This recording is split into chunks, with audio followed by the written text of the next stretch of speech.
channel. The interview is with Steve St. Angelo from SRS Rocco Report. All you have to do is go to YouTube, type in X22 Report Spotlight, it'll bring you right to the video. Or you can come over to the x22report.com site, scroll down a little bit, look over to your right-hand side, you'll see the video there. You can play it right on the site. Or you can go to newssentinel.com, same thing, scroll down a little bit, look over to your right-hand side, you'll see the video there, and you can play it right on the site. Let's get into the economic collapse, political and geopolitical news. Now, we understand that India, they were pushing the idea of demonetization. They've been pushing that drive, and that was about 5 months ago. That has passed right now. And the people of India, well, they continue to face shortages of cash in banks and ATM machines. The Times of India reports that more than 90% of ATMs in the northern region do not have cash. And in the southern states, as many as 65% of ATMs have run dry. Now, the government's intention is to encourage smart payment system, but in India, the infrastructure, well, it is not up to the mark to do this. And banking officials right now saying that they're going to slash the number of free ATM withdrawals or hike the charges levied to discourage people from using cash. And we can see this whole entire test case is to see how people do without cash, how they operate using electronic funds. Because what is going to happen, not just here in the United States, but around the world, is that it's going to be very difficult to get cash out.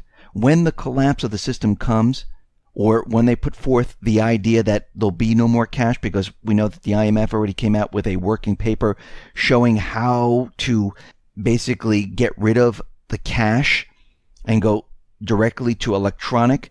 We can see right now that they're running these test cases to see how people react, how people handle the situation, because we can see that this is coming. And this is what the bail-ins are all about. This is what the collapse is all about. Basically, they want to go to a full-on electronic system. Not Bitcoin. I'm talking about central bank controlled. It will be electronic. You'll never be able to get your funds out of the bank. They'll keep it in the bank. If you do something wrong, they can put a hold on it. They can make sure that you don't have the funds. They can control your life. Today, you still can take out cash, and you can take cash and hold on to it and use it to pay for certain things. Once cash is gone, well, guess what? You're under their control, and this is what they're working towards. Now, we know that Trump, he wanted to build a wall between the United States and Mexico, and I believe the wall has been started. But we really don't need a wall. If we just follow the law and just add more Border Patrol agents, have more surveillance, we don't actually need a physical war, because already we're seeing, and this is coming from the Homeland Security Secretary John Kelly, he's already saying that the number of illegal immigrants that are crossing the U.S.-Mexico border, well, it has declined dramatically by almost 70%. It's amazing when you follow the law and you make sure that people aren't coming into the country and you're not putting them onto buses, sending them off to sanctuary cities, that you can stop the flow of illegal immigrants coming into this country. It's amazing. And you don't need the wall. We don't need to waste the money on the wall. And that's all we have to do. We need to follow up and just to go ahead and follow the law. And that is send people back when they come into the country illegally. Remember, there's a difference between immigrant and illegal immigrant. An immigrant, which the country loves to accept, comes in, goes through the process, and enters the country. An illegal immigrant, well, it looks for this individual who's either running from the law, wants to escape the country, or from any other reason. They try to get into this country by hopping over the border, maybe in the cover of night, maybe during the day, someplace where nobody can see them, and they come into this country illegally. And President Obama at the time, former President Obama, said, hey, this is fine. Come on in. If you made it across the border, it's okay. We're not going to check you out. We're not going to do any vetting. Actually, we're going to give you money. We're going to put you on a bus. We're going to give you working papers. We're going to do everything for you. And again, this is why we have the problem. Now, again, this was part of a bigger agenda here. This was to bring more and more illegals in, probably for voting purposes, for Obamacare, to keep the economy going, because you need more and more people to take on the debt. You need more and more people taking on the low-paying jobs. And this is why they continually brought these individuals in. There's many agendas associated with all this. Now, we know when Trump entered the White House, there was leak after leak after leak. And he was trying to find who these leakers are. He found a couple. And he always had the idea that it might be the intelligence community. And it turns out that a top Democrat, well, he just exposed who really is behind the Trump leak. Kucinich revealed that the real source of all the anti-Trump leaks is the corrupt American intelligence community. He said, what's going on in the intelligence community with this president is unprecedented. They're making every effort to append him. And he said these people behind the leaks, well, and the wiretaps, they must be held accountable for treason. But he said the White House is under attack from elements inside the intelligence community, which are trying to elevate tensions between Russia and the United States. Let's throw in North Korea. Let's throw in Syria. And at the bottom of that is money, is an agenda for somebody to cash in on the conflict between U.S. and Russia. And we know that the intelligence community, the CIA, the deep state, the central bank, they have their own agendas. And what they were trying to do all this time is basically either get rid of Trump if he didn't follow along or assassinate him. And we can see that Trump, from this point, it looks like he is now playing their game. And he's learning how to play the game. And we can see right now that what he has accomplished at this point, if we look at it from the game point of view, is he brought everyone to his side. The corporate media, the deep state. It looks like he's playing with them. Now, maybe the deep state has control of them. Many people are saying this. Many people are saying that he's completely taken over. They fooled him. He's going along with whatever they say. But there are certain signs, like he just played this trick on Yellen to switch the blame over back to the central bank off of him. He's also fired 59 missiles into a Syrian airbase that did really no damage whatsoever, and allowed Putin to say that the CIA is planning further chemical attacks, which kind of stopped the chemical attacks right there and then. And it looks like this incredible chess game going on right now. And we can see going forward, we're going to have to watch for more indicators. We see out in France, Facebook has shut down pro-Marine Le Pen posts, and they're calling it fake news. Now, the elections are going to be held on April 23rd, and Facebook is now shutting down anyone that is pro-Le Pen, because we did a fact check and they're just all fake. So we could see that this is completely set up. The deep state, those who want Le Pen not to win, they're making sure that she doesn't win. Now, is this going to be a sure thing? We don't know. They've tried before. That's why Germany was also out there, because their elections are also coming up, where they're calling out fake news. They want Facebook to shut down anything that's hate speech, anything that is fake. They're fined if they don't shut it down. So we can see that Facebook is going along with all of this. And they are basically targeting the other candidates, because those who are in power want to stay in power. And that's why they're using this type of method to stop everyone else from being elected. Now, when Trump was elected, it didn't work. Is it going to work in Germany? Is it going to work in France? Well, we'll have to wait and see. We'll have to see if the people understand and realize what is fake and what is real. Because we can see there's a huge movement right now in all of these countries, and this is what they're really afraid of. They're afraid of this movement, and they're trying to stop it. This is what these individuals do. They don't want anyone coming into power that they cannot control. And this is how they try to control everything. Well, over the weekend, it looked like North Korea was threatening to launch a missile, and they tried to launch a missile later during the weekend here, and it didn't go as planned. It blew up. And what they're saying is that the U.S. might have sabotaged Kim Jong-un's missile test yesterday through a cyber attack, causing the rocket to spectacularly flop. And this is coming from a former British Foreign Secretary. And we can see right now that they are pushing the propaganda out there because, once again, we know what the deep state is up to. We know what they're trying to do. We know they want to convince everyone that North Korea is going to fire a missile or launch a nuclear weapon and hit the United States, South Korea, Japan, or anybody else. And the United States, well, we need to go in there and stop this country from doing this. And we see right now, they keep saying, and this is coming from the corporate media, the propaganda coming from the White House, where they're saying that if Kim Jong-un fires another missile, well, we're going in there and we're going to remove Kim Jong-un. Now, we know there's a covert operation where they're training to go in and remove the leader of North Korea. Trump has sat down with Xi Jinping from China to work out some type of deal to help out in the situation with North Korea.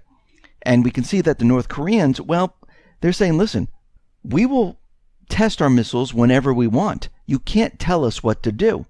The ambassador to North Korea, Ambassador Kim, he is saying that the U.S. is pushing the Korean Peninsula to the brink of war, nuclear war. Is this really what they want? And I find all of this information coming out is a lot of propaganda and noise. And a lot of it is coming from anonymous sources or officials that cannot be named. And following Sunday's failed medium-range missile test by Kim Jong-un, Trump has been evaluating his response options, and according to Bloomberg, which cited a person familiar with his thinking. I mean, what is that? A person familiar with his thinking. You know what? Let's just name these government officials. Don't they work for us? Shouldn't we know who's talking and who's saying these things? If they're going to say it, give us your name. And it cited a person familiar with his thinking is willing to consider ordering a kinetic military action, including a sudden strike into North Korea. I mean, think about what's happening right here. They're using so much propaganda to make us believe that North Korea is going to attack the United States, when we know North Korea is not going to do that. If North Korea attacked the United States with a nuclear weapon, or attacked South Korea, or attacked Japan, the entire country would be obliterated in 2 seconds. They know this, and they're not going to do it. So Trump is working with Xi Jinping of China to deal with North Korea. And again, everyone's saying he's flip-flopping, where he says, okay, China is not a currency manipulator. Well, we know who manipulates the currency. It's the central banks. It's the Fed. And we're going to be working with China. Now, what we can see right now is that everything that he's saying goes along with what the deep state wants. They wanted China to do something. McCain was out there. The neocons were out there continually pushing China. And then you have to think, why do they want China to deal with North Korea? Is it really because of their nuclear weapons that don't even work? I know they're out there telling us that they have all these nuclear weapons and they've been testing them for a long time. But if you go back in time, they've been working on nuclear weapons for a very long time. Actually, if you go back to 2001 and 2002, you can see that, whoa, North Korea is a nuclear threat. They almost have a nuclear weapon. Well, they still don't have anything. We're not even sure the tests that they did underground were nuclear tests because no one has picked up any radiation. Yes, there was a tremor, but that could be an earthquake. Japan was testing for radiation. They couldn't find anything. We're just taking the word of the corporate media and the government once again. Now, we know the USS Carl Vinson, they are going towards the Korean Peninsula. I think it's going to be there on the 25th of April. We can see that they decided to have a drill at the same time. So now they're bringing in, and I'm talking about the United States government, they decided to bring in the Nimitz, which is a carrier group, and they also decided to bring in the Ronald Reagan into the same area to undergo drills in South Korea. And it's a very strange time to start doing this. Now, when we look at this, we have to say to ourselves, why have they been trying to get into North Korea for such a long time? Is it oil? Do they want a pipeline? Or is it something completely different? Well, looking back in time and looking at all the information that's out there, North Korea, because of sanctions and everything else, they started dealing in drugs, opium, and they have a very large drug trafficking going across the Chinese border. Who else deals in narcotics? Oh, right, the CIA. They have a huge poppy field in Afghanistan where they produce opium, and they sell it across the globe. They also have it in the Philippines where Duterte is out there, and he's putting an end to that. That's why they don't like him out there. And we can see throughout Asia, the CIA, they want control of the flow of drugs. North Korea looks like their competition. So they need to remove North Korea. And we can see right now, this most likely is what is the problem out there. This is why they continually said they're building nuclear weapons. We need to go into North Korea. We need to do it before they get to that point. But now things have changed a little bit, because now basically what is happening is the economy's falling apart. They changed and they morphed the story. They want a war. I mean, if they can get into North Korea and can control North Korea and take control of the drug trade, they will do this. But most of the drugs cross from North Korea into China. Most likely, this is why China, and of course China also purchases coal and things like that, they want China to control the situation with North Korea. And what they can do is they can stop the drugs from coming in. And this would hurt North Korea, because North Korea, since they're selling the drugs, the opium, the heroin, they're getting cash. And they take that cash and they're able to use it. So we can see there's a lot to this story. It's not just, oh, they're creating nuclear weapons and we have to stop them. That's really not the threat. The threat is competition. Remember, the war on drugs is not really a war on drugs. It's a war on the competition to the CIA, because they want to have the drug running. They want to be in control. And it looks like what they're doing at this point is they're trying to build the propaganda, and they're hoping that Trump is going to go in, remove the leader, so they can take control of North Korea, and they can take control of the drug trafficking. Now, is Trump going to go along with this? Is he really going to invade North Korea when they've never attacked the United States? Well, they wanted him to go into Syria with 150,000 troops. He's not doing that. Will he do that with North Korea? Well, let's see what he does next. Now, out in Turkey, we can see the Turkish government claim victory in a national referendum, reforming the constitution so Erdogan can now become the dictator of Turkey. He can make all the decisions. He does not have to check with anyone. This is what he wanted all along. Now, the EU leaders are saying, well, we need to check this out because we're seeing that this might have been manipulated. We need to wait for a report from the independent OECD on alleged voting irregularities, especially after Turkey's opposition party shouted foul play and fraud. And we'll have to see what the outcome of that is once that's all said and done. And most likely, Erdogan will be a full dictator at that point. We see the Syrian Air Force, well, they destroyed the largest Islamic State headquarters in Raqqa, and they hit that area and completely destroyed it. We see the Syrian bus bombing was conducted by terrorists, not the Syrian government, so no red lines were crossed, even though the corporate media is saying that, ooh, it's the Syrian government once again.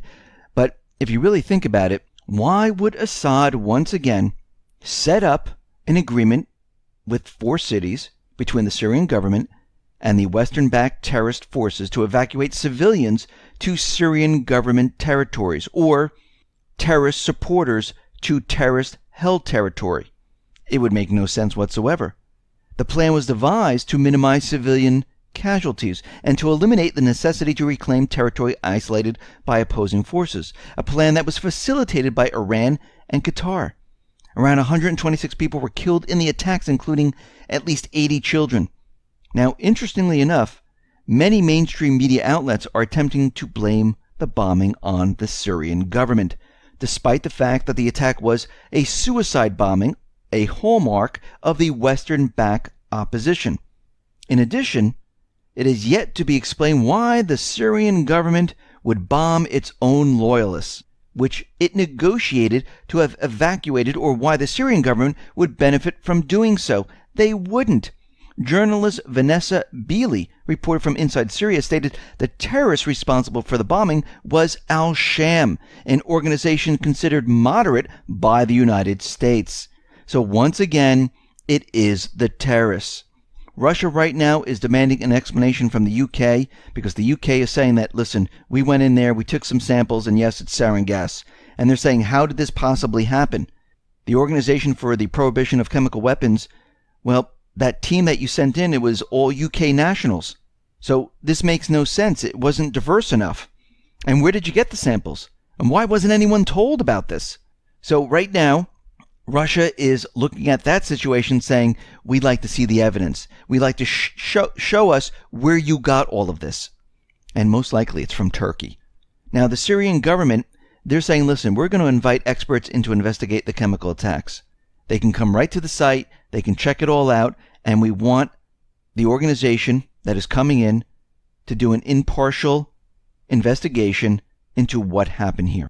And we're inviting the teams in here. Now, the United States government central bankers, they don't want this to happen because they understand if there's an investigation, they're going to find out the truth. So they're going to stop this any way they possibly can. This most likely will never happen. Now, Duterte from the Philippines, he is out there and he is supporting the president, calling him a pragmatic thinker and pointing out that Donald Trump simply would not have become a billionaire if he was stupid. He's saying that he understands what is going on and who all the players are. Remember when Duterte was calling out Obama, calling him names, going after all the drug dealers and drug traffickers in his country? He knew what was going on in his country. He knew that the CIA, the deep state, was using his country for drug trafficking, and he was cleaning it up. And we know that the United States, the deep state, the CIA, the intelligence agencies, well, they didn't like this because this is how they make their money. Roger Stone is out there, and he's a political insider who at the point was head of Trump's campaign, says that the president's recent decisions prove he is a man of action who is very much uprooting the strategy, tactics, and geopolitical machinations of the old guard. And I think what he's saying here is Trump is now playing their game. He is doing what he needs to do to get through all of this because he understands he couldn't do it the other way. He has to play the game. Now, the deep state, the intelligence agencies, they are going to make sure they get their way one way or another. And when they feel that things are not going in their best interest, especially with North Korea, because they're already pissed off that Trump didn't bring in 150,000 troops into Syria, because they thought that was a done deal. When the United States, if we do not invade, I'm talking about the deep state, the neocons, if they can't get to go into North Korea, the intelligence agencies go into North Korea, they are going to be very angry. And they're going to have to prove that North Korea is coming after the United States. This is why we're starting to hear all these different warnings, because they're getting ready to set it up. And we talked about this in other reports a long time ago. And even Janet Napolitano, who was head of DHS, said not if, but when there is a cyber attack. And she said this quite a while ago. Right now, the Pentagon, they've warned, and this is coming from an anonymous source, of course, that the entire country could be plunged into darkness following an imminent EMP attack by North Korea. And this was followed up by former CIA Director James Woolsey, saying that North Korea are capable of launching an EMP attack on America that would take out the entire power grid and end up killing millions of Americans. We also, from DHS Chief John Kelly, said that North Korea more likely to present a cyber threat than a kinetic one. He said, in the case of North Korea, A kinetic threat against the United States right now, I don't think is likely, but certainly a cyber threat is. So what are they broadcasting right now? They're telling us, listen, if we cannot get our way, we know that North Korea most likely has no capability of launching any type of missile into the United States. And it might be quite hard to prove that it came from North Korea. But a cyber threat is something different. Even an EMP type of threat, but I think it's going to be a cyber threat, where they can say, yes, we tracked it down. And really, with a cyber threat, you can just make stuff up. We know from Vault 7, they can imitate any type of malware or anything like that by leaving breadcrumbs within the compiled code.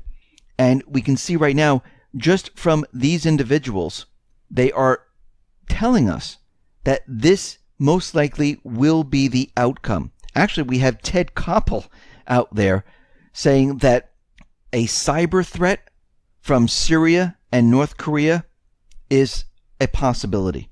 So we could see right now that this is what they're trying to do. This is what they're moving towards. If they don't get their way, most likely they're going to hit the banking system. They're going to hit the power grid. They're going to hit whatever they have to and blame it on North Korea, on Syria, to try to get us into war.